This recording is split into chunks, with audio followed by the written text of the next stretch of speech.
Alors qu'on voit ici Serge Sarkissian, le président de la République d'Arménie, qui s'avance vers ce monument. Gaïs Minassian. Oui, en fait, je vais rajouter quelque chose.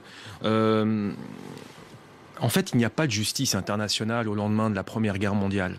Il y a une tentative d'extrader le Kaiser pour le juger en Allemagne, mais il s'est réfugié en Hollande, aux Pays-Bas, et donc ça ne marche pas. Il y a eu en 1920 des procès des unionistes en Turquie, donc ce sont des tribunaux nationaux, des cours martiales qui condamnent à mort certains des hauts responsables des massacres. Le mot génocide n'existait pas, et forcément ils sont condamnés à mort par contumace parce qu'ils ont été exfiltrés en Allemagne. Donc la justice internationale, tout compte fait, elle est toute récente. Elle date d'il y a quelques années. La Cour pénale internationale, elle n'a même pas 20 ans. Et donc le premier texte de justice internationale, c'est 48, la Convention de prévention des génocides et des crimes contre l'humanité. Avant, il n'y a rien. Il faut se rendre compte, par exemple, que les hauts responsables du crime commis contre les Juifs par les nazis, au procès de Nuremberg, ne sont pas jugés pour génocide. Ils sont jugés pour crimes contre l'humanité et crimes de guerre, mais pas pour crimes de génocide, puisque le mot est institutionnalisé et a une valeur juridique à partir de 48, pas avant. Mais pour autant, il n'y a pas eu, d'un point de vue international, de procès pour génocide entre 48 et les récents sur Yougoslavie et d'autres, notamment on pense au Rwanda.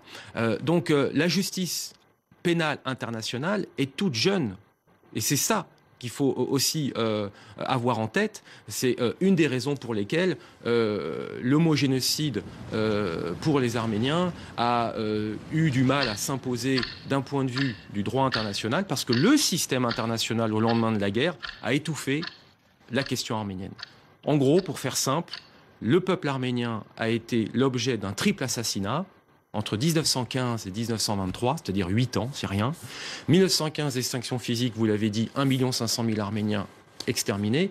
1920, extinction politique, la jeune République d'Arménie indépendante est dévorée entre les kémalistes turcs et les bolcheviks russes.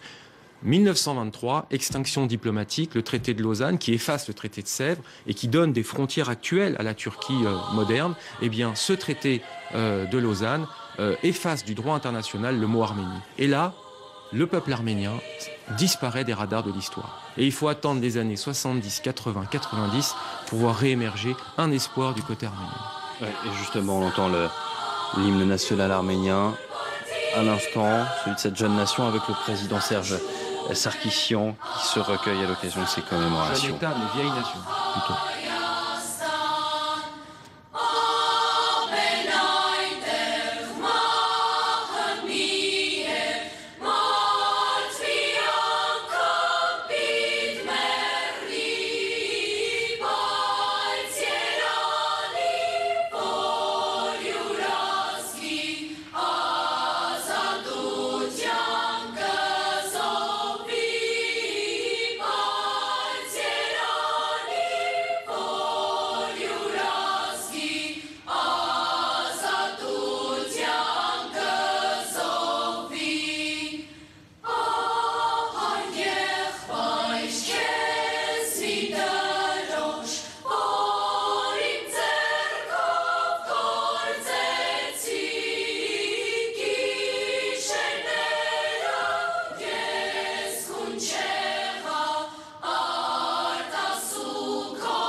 national arménien qui retentit à Erevan pour ces cérémonies de commémoration. On retrouve sur place.